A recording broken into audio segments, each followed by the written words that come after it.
Well, hello. Oh my god! Oh What's going on? my God. I don't remember. Is it Wednesday? Is that what it is? Is it tonight? Is that what's going? It Is that what, is Wednesday. bitch? It is Wednesday. What? No, bitch! Quit your playing. Quit your bitch! I can't talk to you right now. Quit your playing, bitch! I quit playing. Quit playing. That's what we doing. We back at Wednesday again. This is what we are doing. Back at Wednesday. No, Yay! What's going on, kitties? and baby, I needed this month like a month was needed. Although that first week or two, I was like, oh shit. Wait, and it's like Wednesday at like 7:45. You're like, bitch. You're like, bitch, I gotta get the story together. I gotta do this. And he's like, wait a minute, bitch. There's no we're okay. We're off. Okay, all right. The hiatus. So hallelujah. God bless that. You're hey Dylan. Good Hey, Galen. to see you. How are you? It's so good to see you. What's going on?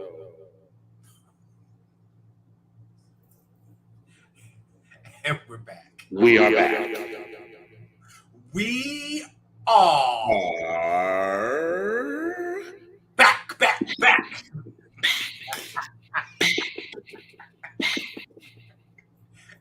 We's here. oh, bougie girl. She's back. What's going on, girl? What's So as happening? you might expect, I've got a ton of TikTok shenaniganery to get to. So why don't you tell the kids what you did on and special and eccentric? Yes. So why don't you tell the kids what you did on your summer vacation? Oh my god, my summer vacation. Okay, all right, okay. So this is what we did. This is how we started off. I slept my ass off. That part. I have slept my ass off. Like literally, you don't know what your energy levels are like until you're into something and you're doing something, and then when you stop or you change your energy or you change your activity and you have like free moment now, and it's like, wait a minute, like I don't have to do anything right now. Like I can just sit down, I can kind of I can relax for a second, and then all of a sudden it's and you out. So Right. Listen, and that's kind of what's been happening. My fur baby has gotten on my last nerve. She done got a little grown. I don't know if she feels like playing right now. Where you at, girl? But she done got on my damn nerves.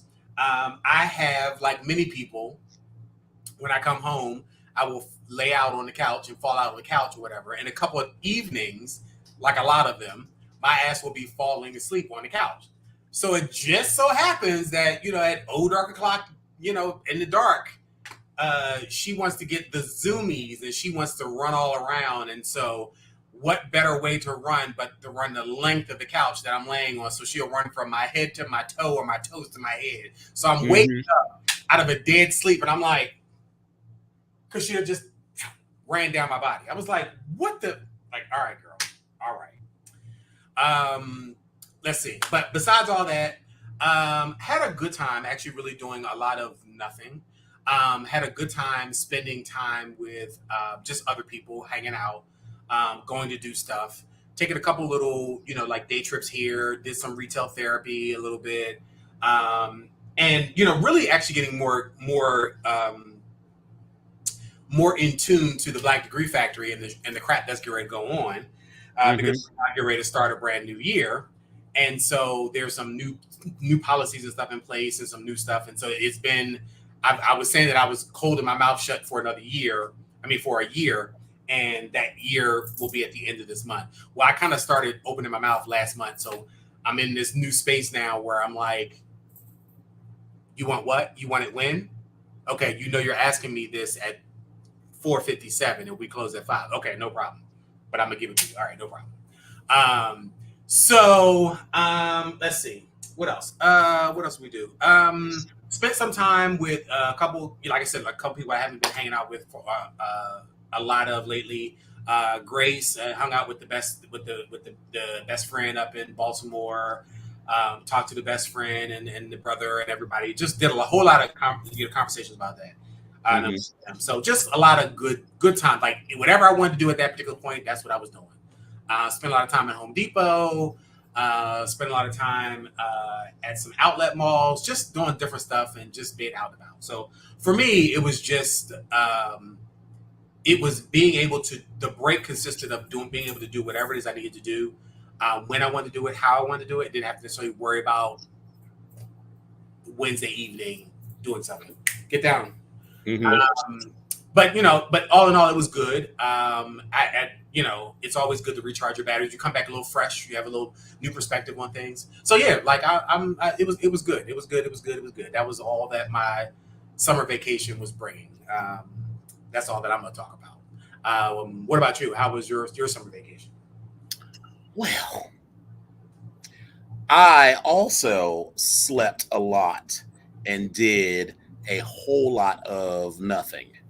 I will also say that usually our spring break, our summer vacations are, Facebook is reminding me that the past couple of summers, July has been quite shenanigany. There's, I will give you, remember, Lewis, Lewis, where are you, Lewis? That's our greatest hit from 2021. Our greatest hits from 2022. Oh, hello. This summer vacation, I don't know that I did a whole lot of anything. I will say I started off very ambitiously. I was like, I received a notification through one of my applications because I'm a man about town. That's what we do. As one is wont to be about town about an event called Communion. Mm-hmm. And I would love to eat of, I would love to drink of the blood and eat of the flesh. Okay. So I would love to worship. So I went and put on my best holy robes and schlepped up to Philadelphia Uh-huh. to the bathhouse called Club Philadelphia. Yes. And it was quite a worshipful experience. So picture it. Club Philadelphia is in a double wide row house, not far from the neighborhood. And row houses are often fairly spacious on the inside, and especially or can be. And when you double it up, or even this might even be like a triple wide row So house. that I that think it's area probably a triple wide row house. that area that you were in, those were small. Those were original homes that were smaller Hmm. individually, but Right. But when you triple it up, it's a nice space. So I go and then I get there. So I got there, I took the train and got there about 10:45. And I didn't want to go too early because I was like, well, they said the doors open at 10 o'clock. but there was already a line when I got there, and by the time I got inside, they was like, "Girl, the locker sold out at like 7 o'clock." So the kids apparently show up early to this spot. So Club Philadelphia is a bathhouse spread out over 5 levels. So you from the main level you go down to the basement, which is the wet area, and they have a dry sauna, a wet sauna, uh, an actual shower, and it's just water all over the fucking place.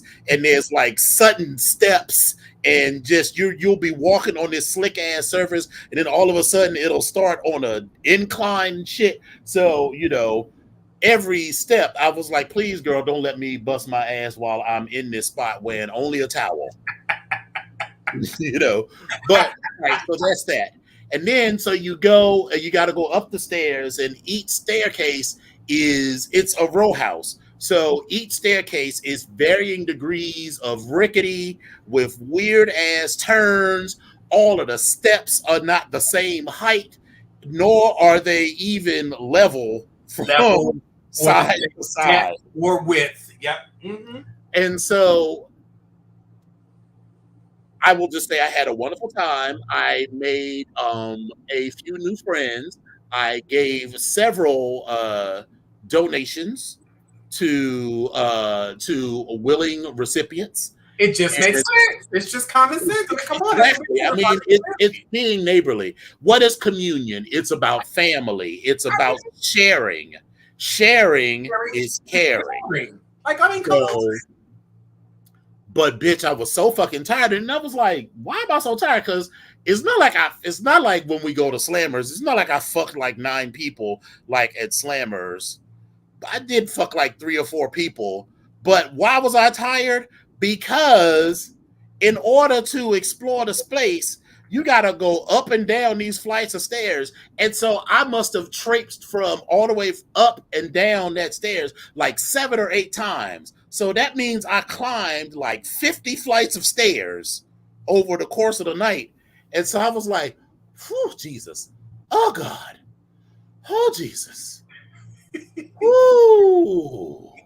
And then, so this is what I don't like about bathhouses versus sex clubs. Bathhouses is a lot of, yeah, girl, so it was good. So I was just like, all right, so let's just stand around. We're going to look cute. You want to go outside and smoke? I mean, no, I don't want to fuck right now. Okay, we're just going to stand around in these towels, and it's just okay. It's cool. That's nice. Yeah. Don't forget. Did you watch that episode of Law and Order? Because it's on right now. Exactly. And the girls are literally in there watching TV, fucking around, and I'm just like, listen, legs crossed. Y'all keep all y'all clothes on and stay done this shit at home. Legs crossed, sitting looking at the TV like, bitch, what? This is my favorite episode, bitch. Yes. Right. And I'm just like, girl, the fuck. Versus a sex club. Oh, this is all you hear. Or macaroni. Walk in, everybody's fucking.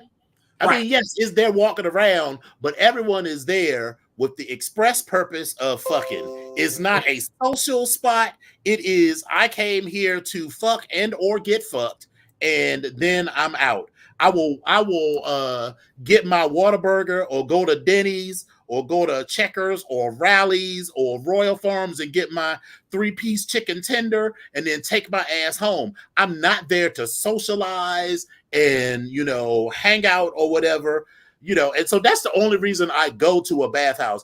I don't, or a sex club. I'm not there. I'm not here to make friends. I'm here to get nuts.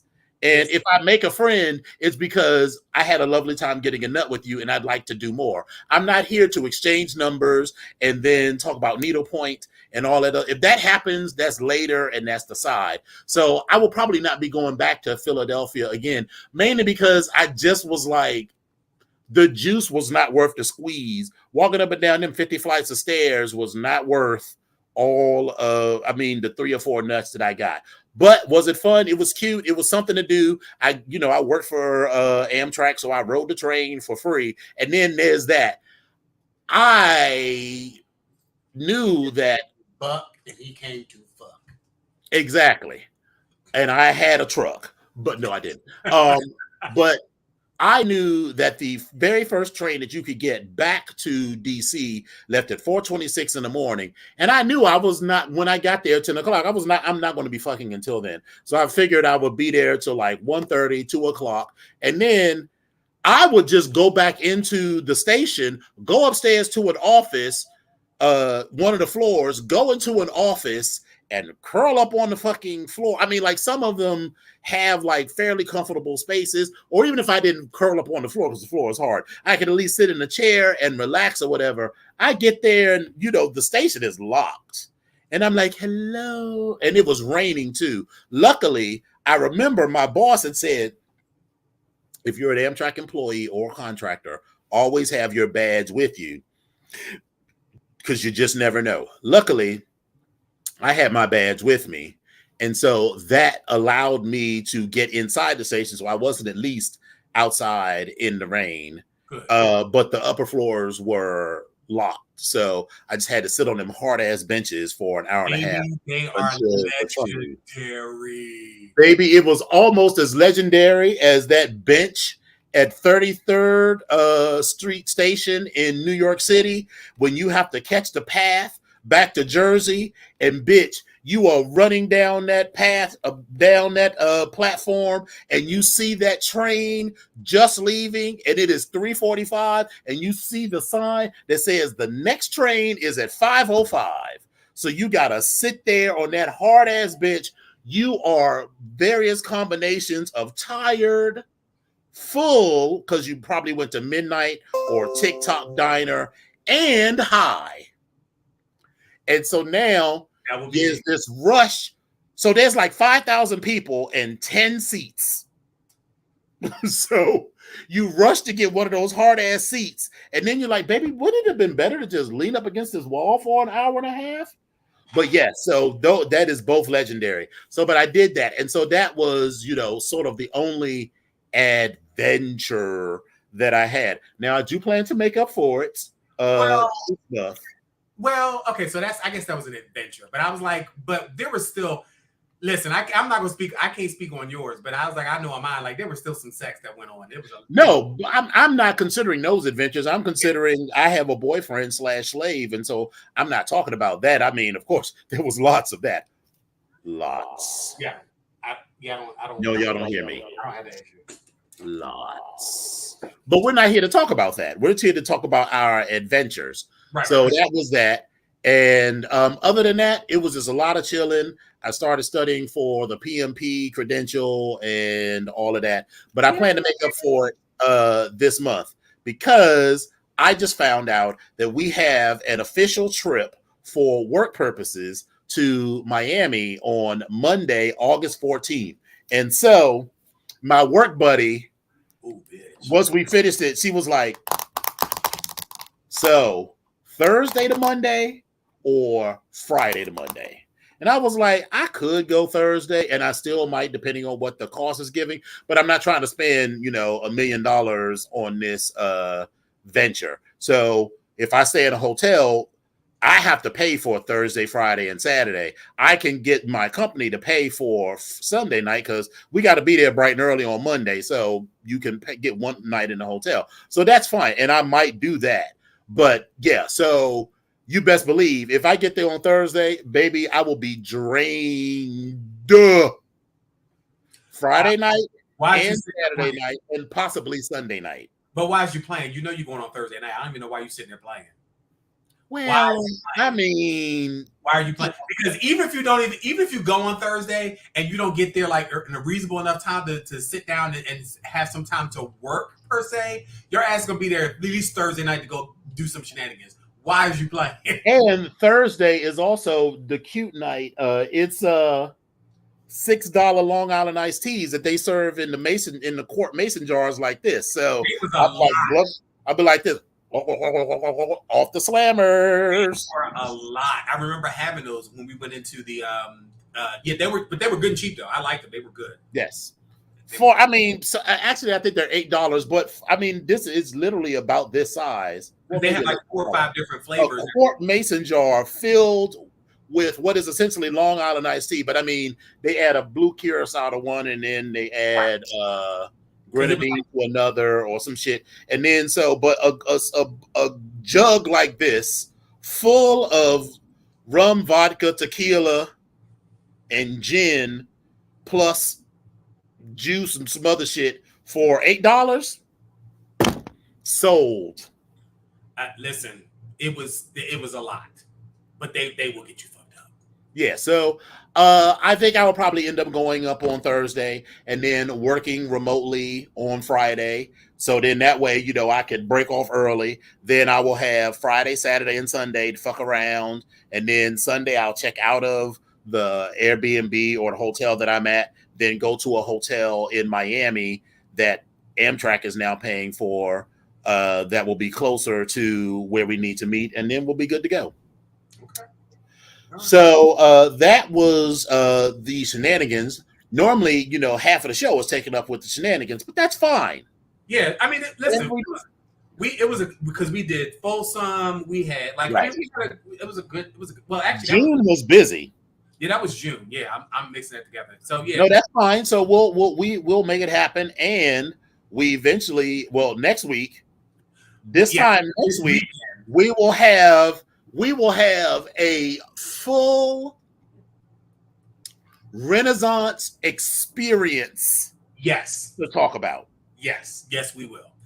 There will definitely be at least 2 videos. Listen, that we will do. I got some. We were putting the Dominion has been starting a lookbook for like quite some time.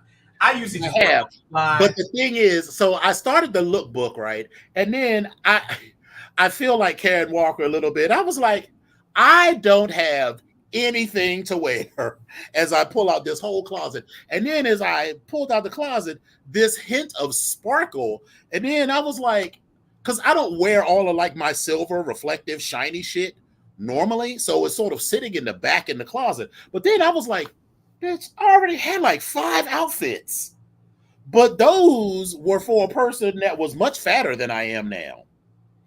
But my Brista gave me some very good advice, and this is the perfect opportunity to take that big shirt with the sequins on it. All I need to do is go to Lane Bryant or somewhere, find me a sparkly belt, and girl, you don't need to go find you. So if you find a sparkly belt, that's fine. What you can, I got plenty of. I got a canvas belt that I can wear. All right, so I got a belt, and then so I could be good to go. So I have at least 7 outfits that I could wear to this joint. I'm struggling with I got the damn pattern pieces that I gotta fucking cut out. I'm fucking lazy right now. Right, but you was like, I'm gonna make this shirt. I was like, girl, you just come by my closet and see what I got, and then just choose what you want to borrow. You know how you have something in your mind, and like anybody that has these moments when you have something in your mind and you know exactly what it is that you want, and then when you go to start putting it together, you get distracted because you have something else that pops up. And you're like, huh. And then you just scrap the whole original idea and you go to this new idea with this new. That's what happened to me today. So yeah, yeah, that's what we are. So I have some inspiration for you there. What's that? No, the thing is this, bitch, you think it's small. We need to be thinking big.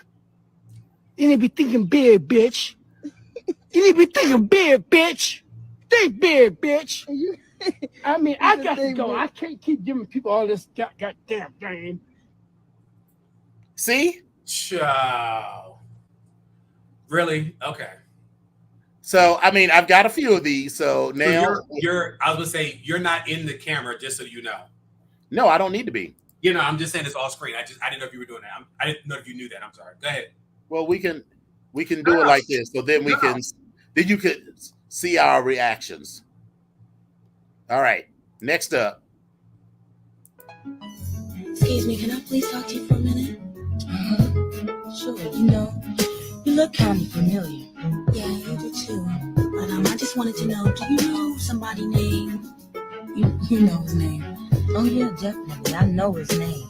I just want to let you know that he's mine. No, he's mine. Listen, Baby, she is going through a whole mouth drama journey that I live for. that young lady, the second young lady, was giving me everything I needed. That is the same woman. But I'm saying the second picture. Oh, right. When When she licks her lips and sucks her teeth, I fucking live for it. Next, this one gagged me, and I'm see if you had sort of a similar reaction to what I did. Okay. Hold on. I want to start closing some tabs here so I can keep tabs. And keep in mind, I just sent you something earlier tonight. Oh, I saw that too. Yeah. Okay. Well, I haven't looked at it yet. Hold on. Let me go back. Hold on. I'm trying to. Hold on. Turn the volume up. I don't know that I can adjust the volume. Well, maybe I can. Let's see. That's as loud as it'll go here. So let's try it again. So everybody be quiet. Be very, very quiet. My mom's childhood best friend. It was after my grandmother's funeral. And I was nice and drunk. All the family was over at the house. I go outside, and my mom's childhood best friend, who I've known pretty much my whole entire life, he was like leaving, and I was like, "Oh, you're leaving?" Like, he's gay. He was my mom's hairstylist, right? He was leaving. And I was like, "Oh, you leaving?" Like, "Oh, you don't have to leave soon." Somehow I like end up in the car. Somehow we drove 3 houses down and started gobbling it up, and we're like in the car, and then we like end up and like literally full on just like in like the front seat. And he keeps telling me, "Nicholas, you can't tell your mother. You can't tell your mother." Like, what? You think I'm gonna go in there and tell my mom that right now? You cleaned out for a funeral? Baby, I always stay ready. Baby, that was my whole question, because I was like, bitch, you cleaned out for a fucking funeral? But bitch, if you stay ready, you ain't got to get ready. Yeah, listen, I subscribe to that notion, and I understand that it has some practicality. But baby, let me tell you something. There's certain times that there's nothing to even get ready for. Because I'm gonna just let you know right now. If you don't call 24 hours in advance, I don't give a fuck what you got going on. It ain't happening. But you never know. You go to the funeral, and that cute third cousin Ray Ray that you thought was cute, then you find out that his mama is not actually related to the family. So he's a cousin, but not a cousin. So it's okay if y'all fuck. Listen, I like ice cream a little bit too much. So if I have ice cream, the party is over. I don't give a damn what you say. 24 hours after I eat that ice cream, then that's when we can start again. No. We're not doing that. No, ma'am. And on top of that, that whole entire process is literally and figuratively draining. And you think I'm ready to go to a fucking funeral and sit there while my fucking stomach being knocked up and making fucking noise? Like, what did the first young man say? Bitch, you're thinking small. You need to think big, bitch. Think big, bitch. I guess I'll be small, because whore, I'm not cleaning out the funeral. I ain't doing it. All right. This one, you gotta listen. It's not very loud, but it's hilarious. So you gotta pay attention. You ready? Uh-huh. I feel the rain. I feel the rain. It's raining all over me. I'm moist. I'm moist. Call and response, I said I'm moist. I'm moist. Good God, I'm moist. I'm moist. Yes, I am. Rain all over me. I'm saturated. I'm saturated. I'm saturated. I'm saturated. I'm saturated. I'm saturated. Yes, I am. I'm saturated. Yes, I am. Yes, I am. I'm saturated. I'm damn. I'm damn. I'm damn. I'm damn. Lord, I'm damn. I'm damn. Lord, I'm down. I'm even west. Well, I'm before you, Lord. So I have seen this No, wait a minute. times. I'm damp. When he said I'm damp, I thought I was going to lose my fucking shit. But then that's my issue. Every time I see this, I feel like, listen, you could have really done this in the right order, but you got all the way to the end to say you're damp after you wet. Right. No, he said he was damp, but then at the end he said, I'm wet. That's what I mean. I'm wet all over for you, Jesus. And I'm just like, girl, what the fuck? Like, couldn't you start off with being damp, and then you got spritzed and spramped, and then you got a little bit of water poured on you, and then at the end you're wet. Like, build up. But hey, listen, that was what he was feeling in that moment. That's how Jesus was moving him, or something Jesus adjacent. Right. That's what we gonna do.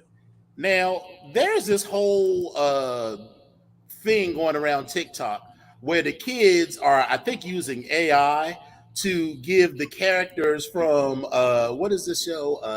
SpongeBob SquarePants. They're singing old R&B tunes. Most of them are kind of whatever, but this was having the OJs cry together turned me. Make sure it's turned up again. I don't know why. It must be defaulting to this sort of low volume. All right, so there we go. Last night, me and my woman, we cried together. Said we cried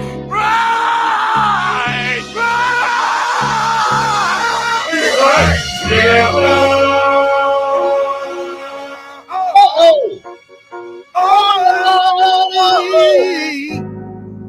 Ain't nothing more but you go.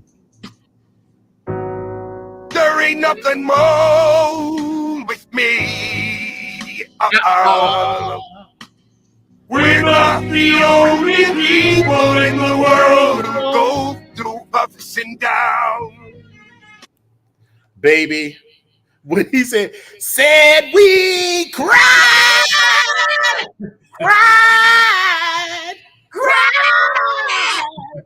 we cried together. Oh. It's a Maybe lie. that takes you back. And listen, how about because you and I are the same age. I'm younger, but it's okay. Here we go with this shit. It's okay. It's all right. It's okay. But how about I know that you was in the living room, your mother was playing this song, and you was like, said we cry, and you ain't know what the fuck you was talking about. You had all of this emotion, baby. You felt this, not knowing what the fuck you was talking about or singing about at all. Listen, I'm gonna do you one better. I was so grown at that particular age. I was, when they was having a party downstairs in the basement. Mm-hmm. Guess who was downstairs trying to go low at everybody? And of course, my young, filled with cartilage, having knee asses I was squatting all the way down. I'm like, bitch, what? I'm all the way down around. I'm getting underneath the motherfucking carpet and shit. I'm like, bitch, you can't get this low, bitch. You can't do this, bitch. You can't do this. And then here come my grandma. Get your ass up them goddamn steps. And I'm like, sorry, y'all, I gotta go to bed. Good night. All right, so this next one, y'all know that I love Superman and the Super Friends, so we'll just preface it with that. This guy, Ace Vane, makes the funniest videos. He's good. All right, so next on the agenda, Superman wants 1 to 3 leaguers to help him jump Lex Luthor for sliding in Lois's DM. Bro, this shit again. Stop saving these hoes. But isn't that our job? Yes, if the bitch about to fall off a cliff, or if it's a DM from R. Kelly. But you just trying to stop her from getting fucked. I don't want her to get fucked. She should never fuck. She's a good girl. Lois wouldn't do that. But she wouldn't. She wouldn't, nigga. What you looking at? You never smashed, did you? I could have, but I didn't want to. I didn't want to ruin a friendship. Clark, half the league is smash Lois. I know I did. Shit, I did twice on Tuesday. Tried to stay the night. Quiet! I know that nigga ain't talking to me. You better take How that dare bass you out your guys voice. call yourself friends and betray a brother in need? This man is obviously in love, and I, for one, will not disrespect that bond. I have your back, Superman. Whatever you need. Nigga, don't you have her name saved under Queen of Semen in your cell phone? Yes. See? Ain't none of that shit. Wonder Woman smashed too. Is this nigga about to cry? So listen, judge your mama, not me. Baby, there are some people amongst all the Bristolhood that they, whether we have planned it or not, at some point we've talked about the things that we have shared and how motherfucking good it was, and have even made referrals to other people. Don't judge me, judge your mama, because that's all I'm gonna say. Right.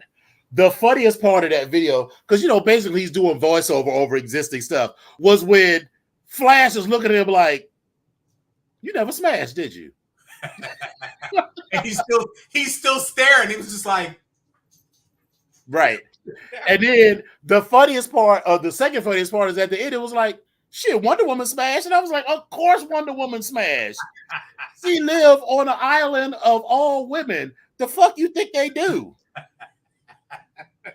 I mean, that's the part they don't ever talk about. Themyscira. I was like, there's no men, and these women are hundreds, because Diana is 5,000 years old.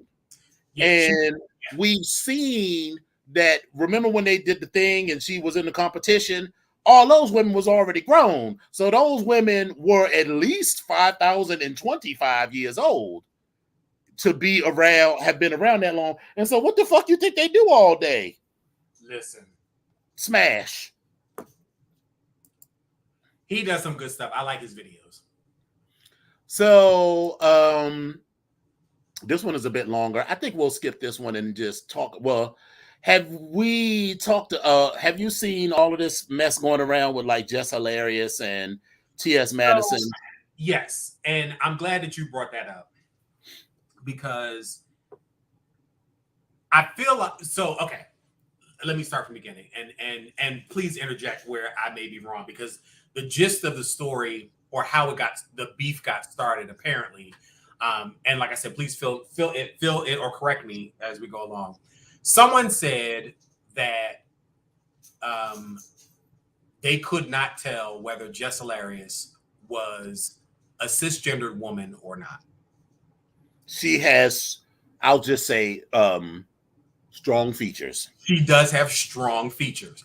Howsoever, and when I say strong features, I'm gonna be consistent. I feel like Michelle Obama has strong features. Michelle Obama does have strong features, but this is just the Minions' opinion. Jess Hilarious look like a man.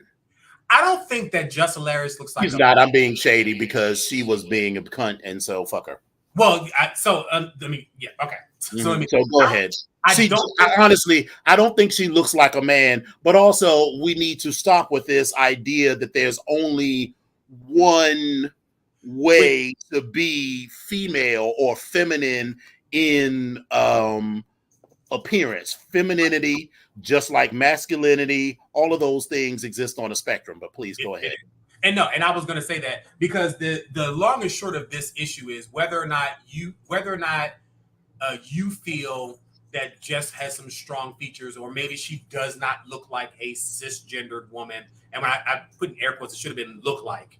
But she is. She's a cisgendered woman, and she apparently took offense to it and tried to address the comment, but did it in such a passive aggressive backhand. She did it in a transphobic way where she could have just said, "I am not trans. I am not whatever." But she took that as an opportunity to punch down at trans women and to say that trans women, to say that real women bleed and have babies. And it was just all of these worst tropes that we are hearing from other people. And T.S. Madison and others is like, baby, who the fuck you think has been holding down women? It's the queer community, particularly Black trans women who are holding you down. Yep. Who she, I'm not going, because this video is like 4 minutes long. It's a very long video, and I think you owe it to yourself to at least go look at it, because there's some, and listen, I've never disliked T.S. Madison, and I don't dislike T.S. Madison. I actually do like her, but I like her because of her shenanigans. But here's the thing: in her whole diet, or little moment that she had, she spoke some motherfucking truth. Yes. And she was crisp and clean with no caffeine and Right. out all facts as far as I'm concerned. Well, I'm not gonna say all facts. It was 100%. And it was all true. She talked about how, who the fuck do you call when your boyfriend is beating you once again? You call your gay friends and you call your trans friends to back you up. But just like all the time, when your back is against the wall, you will throw those people, the same people that you need to defend you, against that wall. Goes all the way back. Remember, Nene used to have that gay best friend that was on the show. We're not talking about You talking about Dwight? No, we're not talking about her. We're talking about the gay best friend, because Dwight, I don't know that she and Dwight were friends. They were more like colleagues, not him, but the one who had sort of the round face that was hanging out with her. And he almost got in a fight with Apollo that one time. Oh, I know who you're talking about. Yes. And everything was cool, but then he said something that she didn't like. And all of a sudden, he was all kinds of faggots and all kinds of other stuff, And so T.S. Madison is like, Black cisgender women have not this habit, because we don't want to generalize, but there is a pattern for some Black cisgender women, particularly, that they will look to and depend on Black queer people, both cisgender Black gay men and transgender Black women, to back them up. They're either looking for it directly from their friends, or they're looking for that community support. But then when their back is up against the wall, those are the first people that they punch down on, which makes them no better than the white cisgender heterosexual patriarchy. Yeah. It's one of those things. And then Tasha K got involved. And Tasha K need to sit all the way down. Tasha needs to. Tasha really, I'm just like, girl, you stay about to be sued. She just go listen. Work on that $4 million you owe Cardi. How about that? Work on that. Because Tasha posted. So one of the friends of the show, when we went out to brunch one time in Atlanta, we all put our credit cards in because we had to pay. And I'm not going to call their dead name, but they had their dead name on their credit card because they just hadn't gotten to change it. And so it was a bunch of men at the table, because when I say men, I'm not making any distinction between trans men or cisgender men. It's all men at the table. And so when they call, I'm just going to say Jane. This person's name was not Jane. But when they were like, I was like, that was Jane? That was me. I kept saying, I was like, who the hell is Jane Doe? Because there's all men at this table. So because we was like, well, maybe you've given us the wrong card. And then that brother came and grabbed their card and was like, oh, I've not gotten around to change my name. And that's their business. Right. None of my affair. And I know what this person's dead name is, but I would never use that and never even mention it, because that's just not what you do. And in the same vein, T.S. Madison's passport, at least her old passport, has her dead name, because it's a whole lot to change your passport, and you don't change it unless you got to. Now, I will say, although it has his dead name, she looks like T.S. Madison in the picture. But here's the thing. That is still a federal document. That is a federal document, and that is a federal offense to post that like that online. And T.S. Madison is pretty sure she knows who shared that. So some people might be about to get a call from Madison about to sue that ass. She about to call in whatever penny she got, and she going to sue the shit out of somebody for putting her information right out. So Tasha K, please, I mean I don't give a fuck about her. That's why when people was like, Cardi B, leave her alone, I was like, no, Get every dime from this bitch because she's not learned any sort of lesson about shutting the fuck up and minding your own business. Yeah, So fuck her.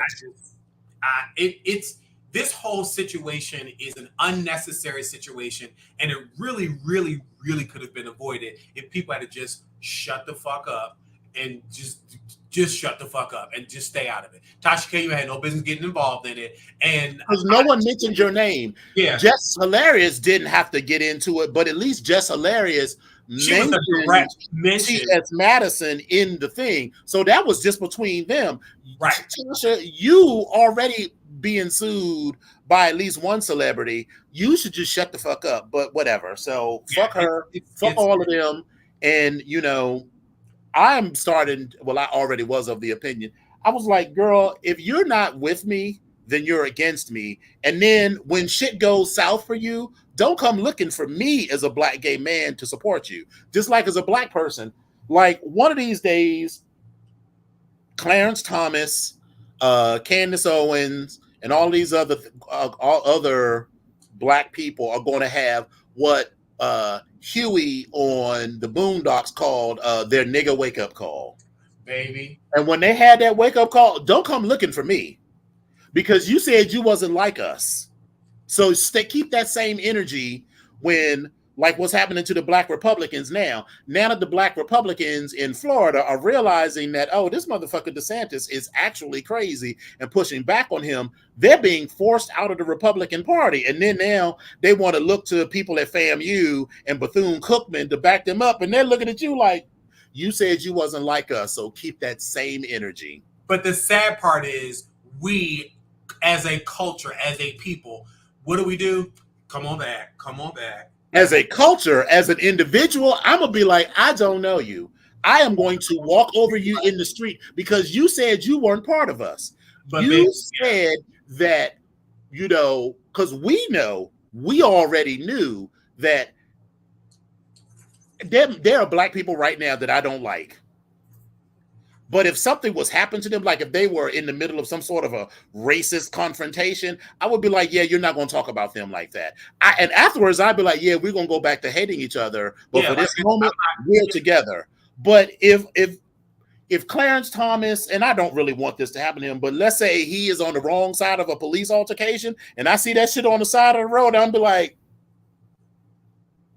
this don't involve me because you said you're not like us. You know, that's not us. I'm gonna do just like everybody else. Where's my phone? Let me see if I can go ahead and film this. Be like, okay, here we go. Right. I'll be like world star from a distance because I'm not trying to get caught up in it. You know, no. So then, before we get into the stories that you have, I have one story that intrigued me that I wanted to discuss. This comes from Atlanta Black Star. The headline: my boyfriend lied about how much money he makes, and now I feel betrayed and bamboozled. I met my boyfriend in the gym one day after work. I saw him there on several prior occasions, but he never made it a point to get my attention, so I just kept it moving. One day, he finally made his move, and we've virtually been together every day since then. I feel like I have truly hit the jackpot when it comes to my dating situation. I'm spoiled by my boyfriend, and essentially I get what I want. Our date nights are generally extravagant, and my gifts are nothing short of luxurious. I've been on $1,000 shopping sprees and also have had private 50-yard line dinners at the stadium. He showers me with love as well as gifts, and I like to think I totally deserve the treatment. However, recently I've gotten the notion that something has changed. Instead of lavish dinners at high-end restaurants, my boyfriend has been suggesting that we stay in and cook together. And instead of high-ticket items from specialty stores, he's been getting me generic gifts from chain stores.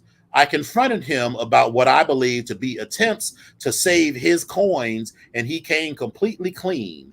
It turns out that when I met him, he had just received a large sum of money from a settlement he got from a car accident. He's been spending and spending to impress me and has gotten me accustomed to a certain kind of lifestyle only to have it taken away because at this point, he has blown through all the money trying to keep me. I feel betrayed and bamboozled by my boyfriend, and I'm wondering if I should stay with him and figure out how to adjust to his new monetary status or leave him because he lied to me. Listen, I'll let you go first. you're a gold digger. You don't love him, and you are just there for the gifts. And that's just where we are. Unless you love him,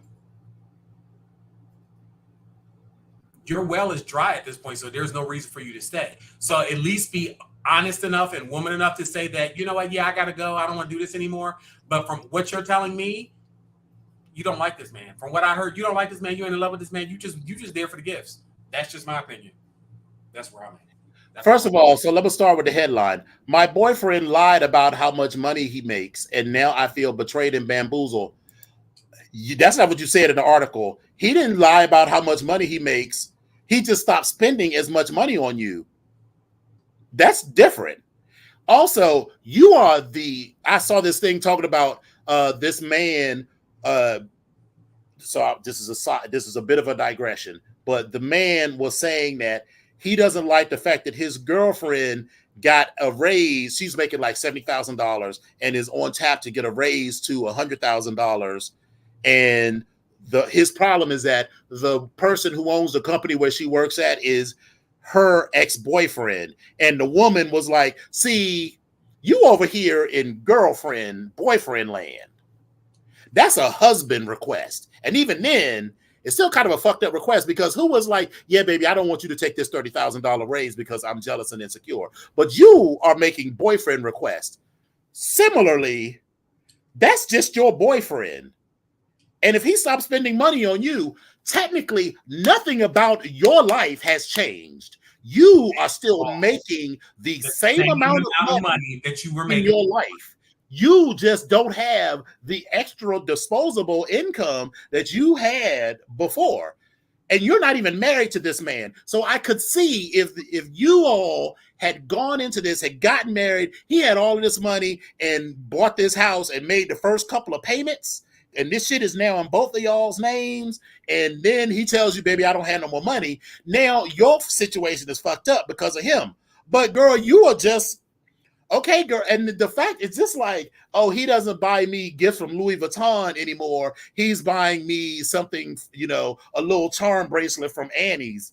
I'm like, girl, how materialistic are you? And people in the comments was lighting her ass up. He was like, yeah, this isn't the right relationship. He should leave you because you are a terrible person. Like, we just call a spade. Girl, you're there for all the gifts and the monetary. Girl, you are opportunist. That's what you're doing. You're not in love with this man. You probably right. And then when she says, I like to think I deserve it. Bitch, I deserve to be showered with gifts. Who doesn't deserve to be showered with gifts? But girl, you're a grown ass woman. We're not even talking about the fact that I'm quite certain that this man has broken her off some change in her hand as well. And right. I'm quite sure he is probably taking care of whatever rent or mortgage she may have had. Because just knowing this, that's what this it definitely. And you know what she did? She was like, oh, I'm a little short on the rent this month or whatever. And I'm sorry. Gay, straight, black, white, call it what you want, but no pussy is that good for me to be spending that kind of money on it. Where dudes be like, oh, I'm taking this woman that I'm financing all of her life. I'm like, girl, no pussy is. There are women and men, pussy, we'll just call it pussy, but sex, giving sex away for free. And I don't want to say that only ugly women give sex away for free. There are tons of gorgeous, available women and men giving sex away for free. So why should I pay your rent? For what? For sex? Girl, no. I just that whole paradigm that I have to continually spend my money to impress you, and all you got to do is throw halfway decent pussy. And even if it's like the best pussy you ever had in your life, let's say her rent is $2,000 a month. her pussy is $2,000 a month good, plus tickets to the 50-yard line dinners, plus fancy $1,000 shopping sprees, plus gifts and all of that. It's like, no, girl, I'm just sorry. Your pussy might be good. And maybe I just haven't had, I honestly don't want pussy that good that will make me feel like I got to spend that kind of money on it. Baby, listen, as someone that was propositioned to have stuff taken care of for them, you need to think about what comes along with that. Like, what are the strings that come along with that? It's always a string, because when people start financing you at that level, they're going to start to be demanding of your time and wanting you to do all of that. And then, and then when you're like, I don't want to spend time with you anymore, because listen, you've just set yourself up for a crazy man to be showing up at your door talking about, oh, bitch, you wanted to hang out with me when I was spending all. I'm not advocating for violence against women, but I'm also saying don't put yourself in a situation where people's natural crazy can be exploited. Listen, and I at that particular moment, I was unemployed. I was taking my unemployment checks and I was spanking the shit out of my TIA craft and I was taking some money out. Baby, listen, it was good, but howsoever, what I did not do was allow some motherfucker to give me some change. It's like, we're not going to do that. No, you're not paying my rent. That's not what you're doing. I'm good. I'm good. I'll figure it out on my own. But are you still coming back for this sex, or like what we doing? Right. That's it. And it gets into this conversation about who should pay for dinner. And the reason I didn't post is because when I posted that, there were some people who are female identified was like, men have to approve something because all of the stuff that we go through to get ready for them. And I was like, you know what? I got out of the conversation because I said, this is crazy heterosexual business, because that's just not the ministry. I've never gotten deep enough in the fantasy of pretending to be heterosexual to have to deal with on a regular basis the idea that I am expected to prove my worth. I mean, we don't prove our worth like we used to by, going out and slaying the deer and bringing it home. So I guess now I got to prove my worth by taking you to a $500 a meal restaurant. And I'm like, and what you got to do? Child. No, I'm good. Thank you. And for me, all of this is part of a materialistic paradigm that says people are only of value based on what they bring to you. So even in that conversation we were having online, it was like, it wasn't about me getting to know you being a man, you being a woman. It was more, the man has to prove to the woman that she is worth her time and investment. And I was like, well, what the fuck does she have to prove? Child.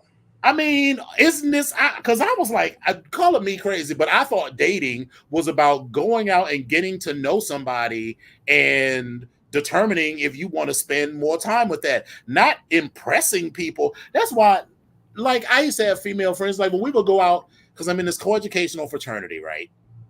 And I always thought that was like an interesting opportunity for people of the opposite sex to sort of view and have conversations that you might not normally have. And like, I was like, girl, y'all are doing a whole lot for what is almost certainly average dick.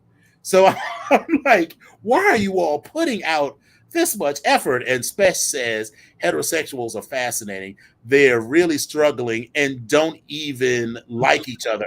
And that is the key point. And I was like, it don't seem like y'all really like each other, but you just this is your preferred sex partner, so you put up with all of this foolishness. I was like, so why don't you just wait until you find someone who is on the same wavelength with you, so you don't have to put up with all of that. Right. But that's just me. Okay. But I mean, I don't want to act like dating other dudes is like this, bucket full with Skittles. Child, it most certainly not. Because the same shit that goes on, come on now, darling, come on. Right. The same shit that goes on with the heterosexuals goes on with the homosexuals. And the difference is sometimes people don't bite their tongues because I'm like, you're a grown ass motherfucking man. I'm gonna give it to you straight with no motherfucking chaser, bitch. Absolutely the fuck not. That's what the fuck we not gonna do. Yeah, because I've gone out on dates where the dude was like, "Oh, you're the top. You need to pay." I was like,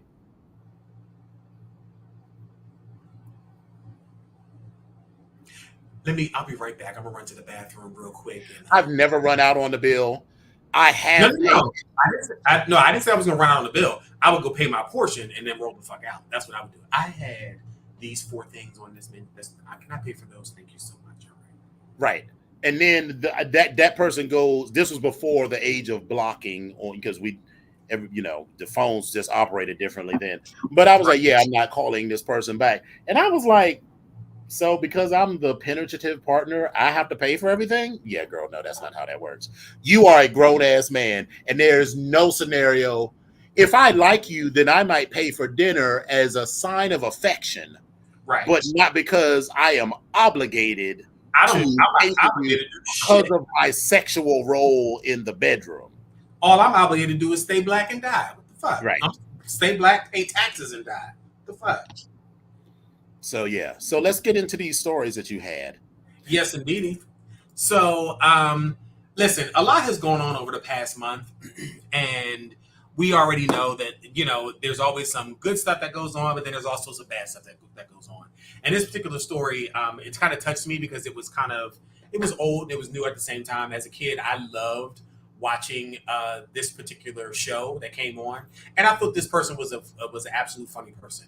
Paul Reubens, aka Pee Wee Herman, he died last week. Born as Paul Rubenfield on August 27, 1952, Reubens was an American actor, comedian, writer, and producer, best known for creating and portraying the iconic character Pee Wee Herman. He was introduced to the world through a live stage show called The Pee Wee Herman Show in 1981. The show was a hit, and it caught the attention of Hollywood producers, which led to Pee Wee's first television show, or his first television special, The Pee Wee Herman Show, which aired on HBO in 1981. In 1986, Rubin created the wildly successful children's television programs Pee Wee's Playhouse. And that's what I remember as a kid watching. And I wasn't necessarily a young kid, but I was still young enough to watch it and know what was going on. And I just found humor in it because it was kind of funny. But that show was very subversive, and they had a lot of adult themes hidden in this children's show. They did. And a lot of other actors, because Lawrence Fishburne was the cowboy on that damn show at that particular point. Mm-hmm. But we're not going to talk about that bad Jerry Girl wig, and we're not going to talk about that whole look. We're not talking about that. Right. But again, as I mentioned on last week, actually, it was Monday.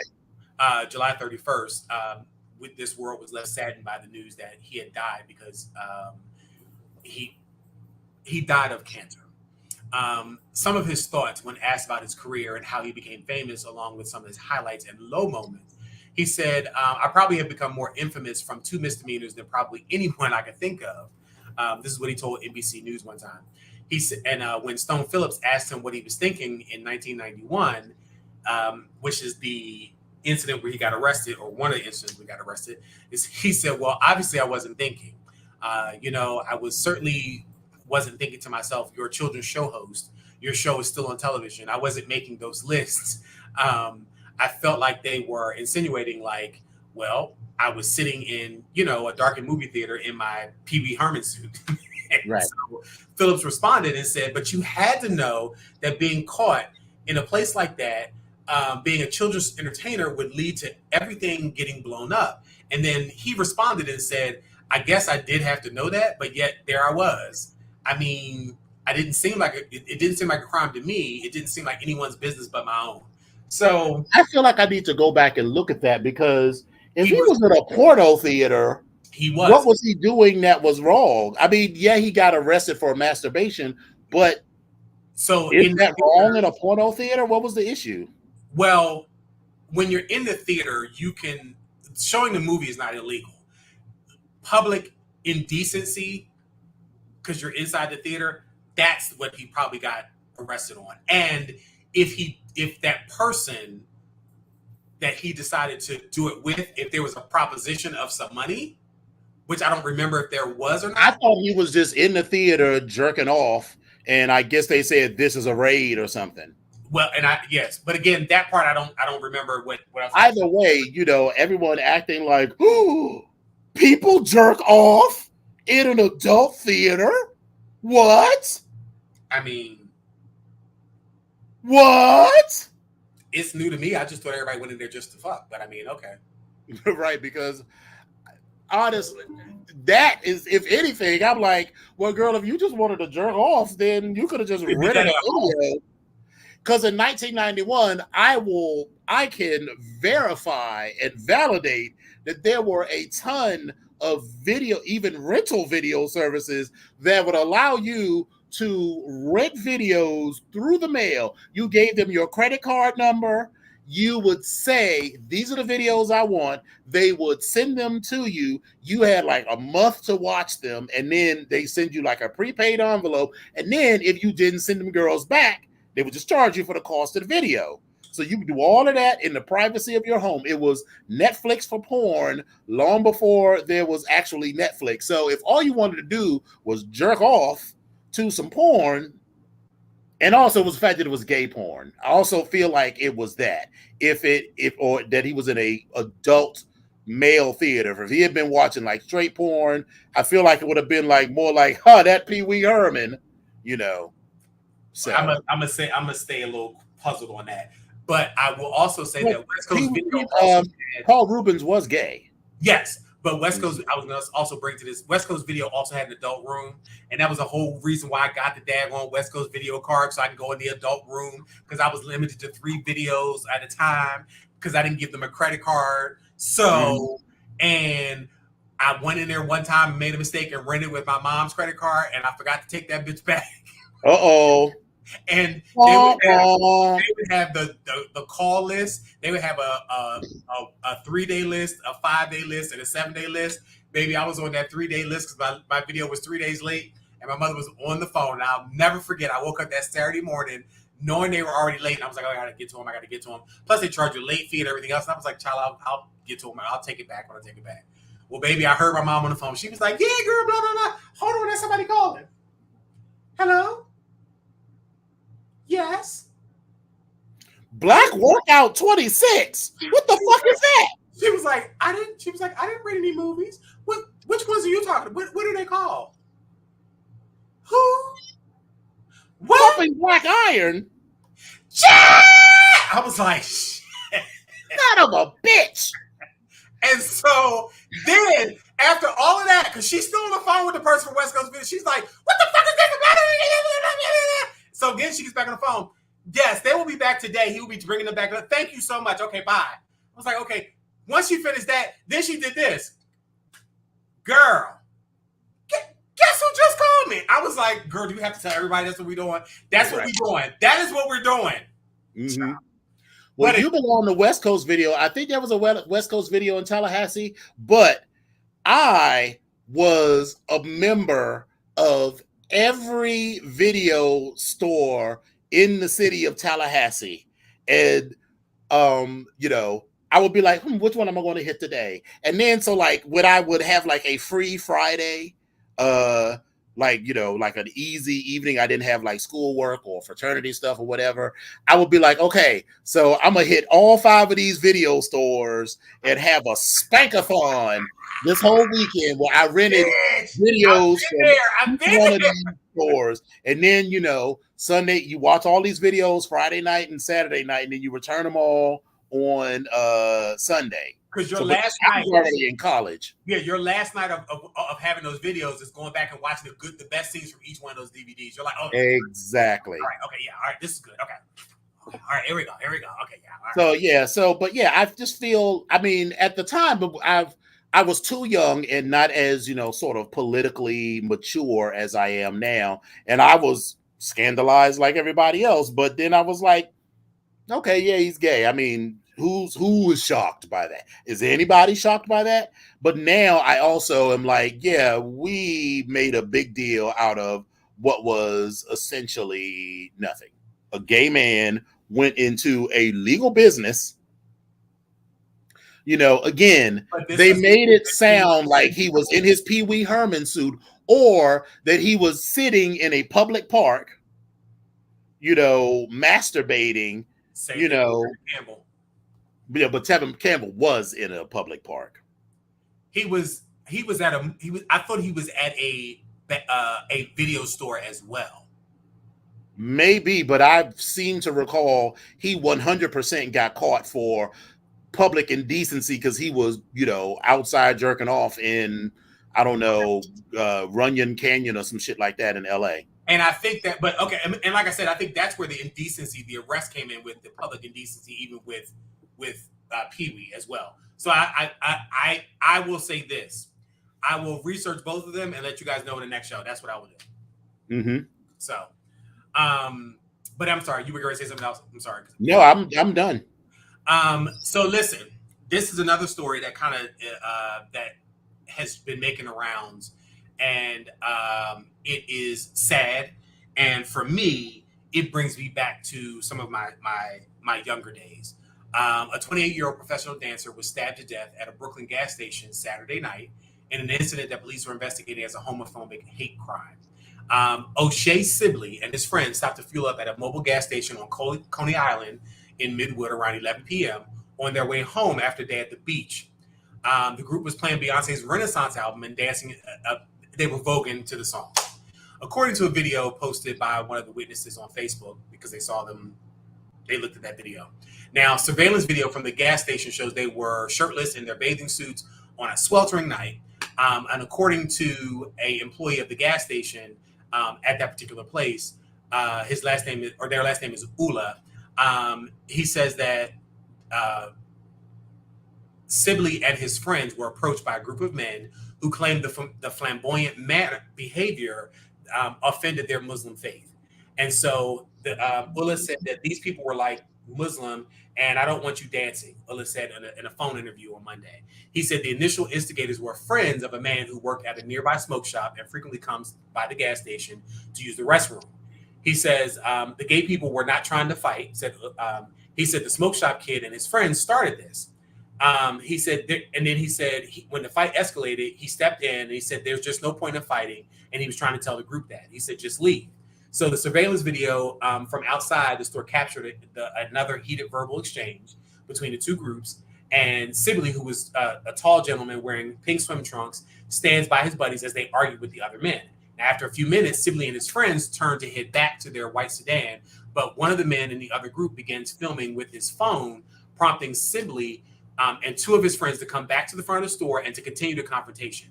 A bystander appears to try to come in between the groups to defuse the situation, but Sibley and the men disappear for a few seconds around the side of the store. And when Sibley is fully visible again, he has been stabbed and appears stunned on the sidewalk, and his friends are scrambling to stop the bleeding from his wound.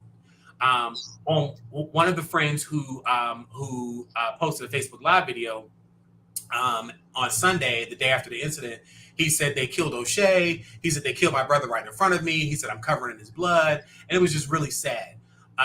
He was originally from Philadelphia and moved to Brownsville, Brooklyn, as a dancer to pursue his dream of being a professional dancer.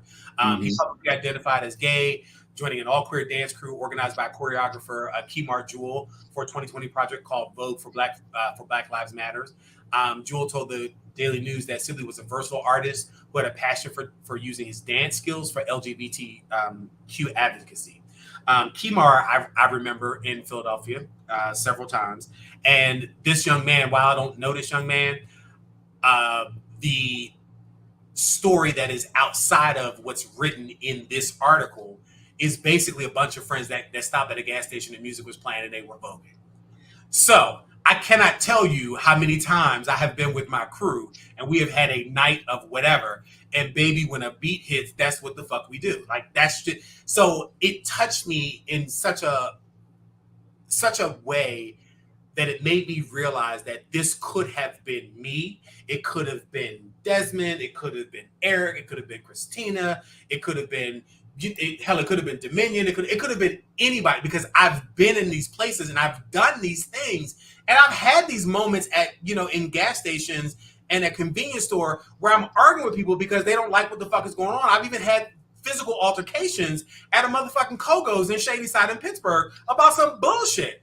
So while I advocate you standing up for yourself, I also advocate for you understanding what the situation calls for. So don't be a hero. Get yourself back home safely where you left out of earlier that day. Right. Like, I want you to go back to your family, your friends, and your life safely. However, I also am still of the mindset, baby, there's a respect factor here. We may not agree on things, but there's a respect factor. However, I am using my common sense to understand where we are now. Right. We're not blaming O'Shea for his own murder at all. Not at all. Just saying that recognize when stand up for your rights, but recognize the situation in case in case you are put into a position where you might have to defend yourself. Think about where you know, you were heading back to your car and they started filming. They can film all they want. Just going back to your car. Just going back to your car and go on home. Now, if they start blocking your path, you got to sort of defend yourself. Then that's a whole different story. But you know, it's just not worth it. This proves that it's not worth it because they're Muslim in a country that is clearly anti-Muslim,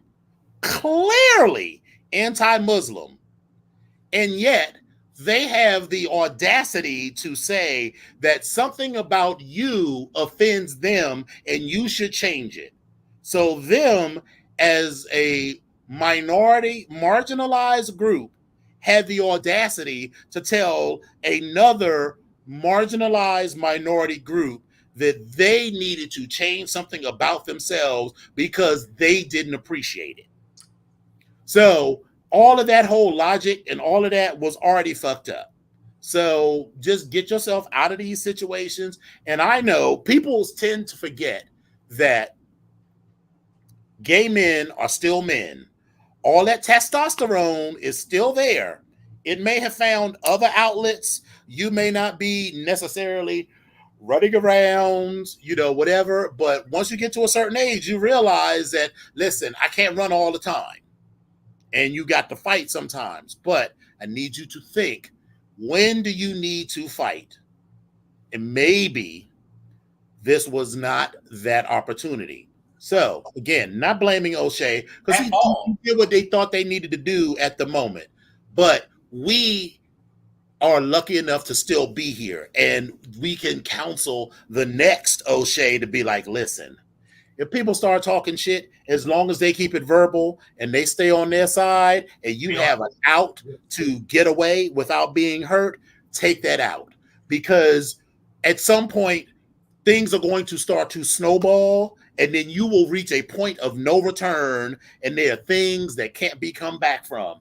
Even those people, now that dude is facing, you know, that person is facing a murder rap. And while I don't necessarily feel sorry for him, I know he didn't necessarily set out to murder somebody when he stepped out of the house that day. So again, not sympathy for him at all. But I'm just saying, all that testosterone can't overrule the brain, and especially us as gay black men, because, you know, when the shit comes down, ain't nobody going to be there to defend you. So take the out when you can. Fight when you have to, but think about, you know, the next O'Shea. That's my, to the next young gay. Yes. Was this a situation that you needed to fight in? Or did you have an out? And I know, you know, people like, don't be a punk. Girl, listen, punks live to fight another day. You have to be smart about your choices. And this is the thing. Every motherfucker that I hang around with, you've heard me say this before. Every motherfucker I hang around with, bitch, we fight. Like, and I say that only to say that there's a certain amount of respect, a certain level that I'm only going to take, but so much. However, as a group, we sit around each other, we kind of police each other and kind of make sure, like, okay, well, this might not be the moment that you might want to do this fight. Like, we're a little outnumbered, we're not in the same place. Listen, because I was quick for going out of town to go to an event, especially amongst the kids, like a ball and be somewhere else. Baby, I'm 200 miles away or 3,000 miles away. Baby, you think I'm going to argue with somebody at a ball with the kids about something? No, baby, you can do whatever you want to do because I'm going to go back to my hotel room. Baby, listen, I'm good with this. some of the house members that were they wanted to run towards the fight, and I was like, no, bitch, the fight's that way. We need to be going back that way. Like, let's go, let's hit it. So like, this story touched several nerves for me on several different levels, and my heart goes out to O'Shea's family, his friends, his brothers and sisters, his house brothers and sisters and parents and everybody, because this was not how this should have ended. No, they went to the beach to celebrate his birthday. One of his friends' birthdays. So it's like, and they just whatever. And then someone else. I mean, what is the difference between this and the young brother in Jacksonville that got shot because the white man thought his music was too loud? There's absolutely no difference between that situation and this. Someone else thought that they could police how someone else chooses to express themselves and thought that they could be empowered to make them change. Right. And that their perception of the world was the perception that controls. Yeah. So, and it's weird. I'm not saying this is more acceptable in a Muslim country, but you're in America, and we already don't proven that we don't like Muslims too much. You probably was under surveillance anyway. I'm half joking, but half serious. I mean, and you have the audacity to come tell other people that that's how they have to live their lives. Sure. Anyway, rest in peace. I did see on Facebook today that or actually Instagram, that there's a memorial for him this Saturday in Brooklyn on the 5th. That's interesting. Yeah. So this last story. Yes. So this last story, this young lady has been having a stellar past couple of years, and I feel bad because now there's this stuff happening. According to AP News, there's a lawsuit by former dancers, and they're accusing Lizzo of sexual harassment and creating a hostile work environment. Lizzo's been sued by 3 former dancers who accused her of sexual harassment and alleged that the singer and her production company created a hostile work environment. Now, the civil lawsuit filed Tuesday in the LA Superior Court claimed Lizzo pressured the dancers to engage with nude performers at a club in Amsterdam and shamed one of them for her weight gain before firing her. Now, the plaintiffs, Ariana Davis, Crystal Williams, and Noah Rodriguez, make numerous charges, including sexual, religious, and racial harassment, disability discrimination, assault, and false imprisonment. The legal complaint seeks unspecified damages and names Melissa Vivian Jefferson, otherwise known as Lizzo, her production company, Big Girl Touring, Inc., and Shirlene Quigley, captain of the performance dance team. Now, the court filing claims that after performing a concert in Amsterdam, Lizzo and her crew attended a sexually themed show at a club in the city's notorious red light district, where Lizzo began inviting cast members to take turns touching the nude performers. Now, during the show, Lizzo led a chant pressuring Davis to touch the breasts of one of the nude women performing at the club. Finally, the chorus became overwhelming, and a mortified Miss Davis acquiesced in an attempt to bring an end to the chants, the complaint states. And the plaintiffs were aghast with how little regard Lizzo showed for the bodily autonomy of her employees and those around her, especially in the presence of many people whom she's employed. Quigley, who served as a judge on the singer's reality show, Lizzo's Watch Out for Big Girls, is accused in the lawsuit of pushing her Christian beliefs onto dancers. The court filing claims Quigley referred to Davis as a quote-unquote non-believer and told co-workers that no job and no one will stop me from talking about the Lord. I just like all of these other lawsuits, no one is above whatever. And if it's true, then, she'll get what's coming to her. So I just, she's been having a great couple of years, and now here's the bad side. So I don't know what to say or do or believe. But what I will say is that if the alleged events have happened the way that they happen, listen, shame on all of you, because you shouldn't be doing that. Right. That's it. That's all I got to say. And I'm not judging, but I am judging. If it happened that way, then I'm definitely judging, because it's one thing for you, and I understand, at least for the first thing, it's like, you want to create this atmosphere and everyone's supposed to be sort of sexually free and liberated by going to the red light district and everything, and it's your employer, so you sort of feel like you gotta go. And but it's also, you have to understand that we live in a litigious society, and now you see where that comes down to. So I don't imagine that Lizzo felt like she was quote unquote pressuring. It's like sort of, like, do it, do it, do it, but some people take that shit real seriously, and they get sort of, messed up behind it. So the shade about this is right. So you, especially because you are the big boss. The big boss, by definition, can't hang out with everybody. You shouldn't. Beyonce, I'm sure, is friendly with some of her dancers. Some of her dancers, Beyonce is nothing but the boss. She is just the boss.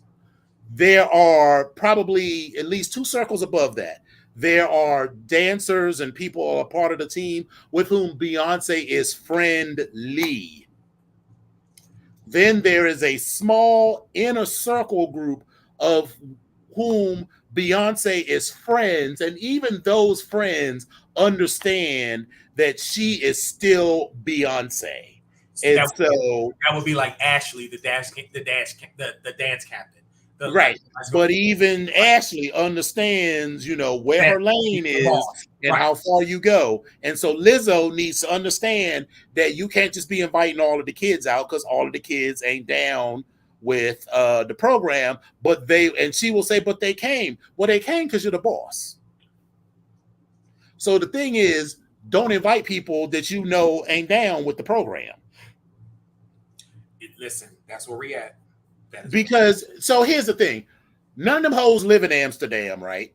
Mm-mm. So if we go to Amsterdam and the boss says, the one who was writing your paycheck, who is the very reason that you were here, says we are going to the strip club, what do you think that means? I guess I better change my clothes and get my ass ready to get on this bus to go to the fucking strip club. Get you some ones and get ready to put some money in these G-strings. That's what you're going to do. Right. So Lizzo needs to understand that whole Christian thing, that doesn't surprise me, because I see Christians doing that all the time, thinking nothing and no one will stop me from talking about the Lord. Yeah, well, a lawsuit will. So, because everybody don't believe in what you believe in, and people like that make it hard for people who don't believe to be left alone, because Christians are always talking about, oh, I'm being persecuted for my beliefs. No, girl, you're not being persecuted for your beliefs. You're being held to account for forcing your beliefs on other people in a system that says you are not forced to believe anything. So, right. And again, if all of this is true of Lizzo, then I don't know what to tell you. I mean, she gets what's coming to her, because there are rules. People keep forgetting that just because you're an artist, it's still a business, and the same rules about workplace harassment and all of those things still apply. Yes, they do. Yes, they do. And any snooch with that, it's time for some beautiful bean footage. Yes, sir. Let's check it out.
This was a fun show. I'm glad we're back, and I am so excited about this weekend. We still down for our Monday spa day? Yes. You need to tell me which one. Does it matter to you? Because it was. We are not going to Spa World for reasons that I will tell you off camera. Okay, got you. And Bali and Springs is too expensive, so that leaves King Spa. Okay, because that's where I was looking at, and I was like, okay, I just want to be, But yeah, we're definitely going to King Spa. Okay, I just want to be clear because I was like, all right, let me just go ahead. And Zaxby's after. Okay. Chicken tenders. I mean, see, I feel like Zaxby's didn't blow my hair back for me. Just kind of like Jack in the Box. It's kind of like, and what's that other one? What was that other one? The one that serves the ice cream things that Dairy Queen? No, that what's his face was going in about that we had to stop at when we went down to Atlanta. Jenny's? No, not Jenny's. It was another restaurant. It wasn't the Friendly's? It wasn't Papados and it wasn't Friendly's. They had the 5 or 6 5 big things of ice cream flavors. It was like multiple flavors on there. They served it. It was a fast food joint. Oh, Cookout. Like people, y'all raved about. Yeah, Cookout doesn't blow my wig back either. And I respect that that Zaxby's doesn't blow your wig back. And I don't know, in a world where I can get Royal Farms, and actually the Royal Farms is right next door to the Zaxby's. So, but you know what? It'll be something. But the problem for me is now Royal Farms is so goddamn salty, and I'll be like, ugh. Well, I tell you what, maybe we won't go to either. We'll go up the street to Anita's, which is a cute little Mexican restaurant, but it's New Mexico style Mexican, and it is so fucking good. So that'll be it. That'll be our recovery day. We'll talk about the exact time later, but all right, kittens. All right, it's lovely. Thank y'all so much for tuning in. We've really missed y'all. We're back and we're hanging out and we're doing everything that we would be doing when we're not on vacation. I know, right? So thank y'all for coming out. God bless you and good night. Bye. Bye.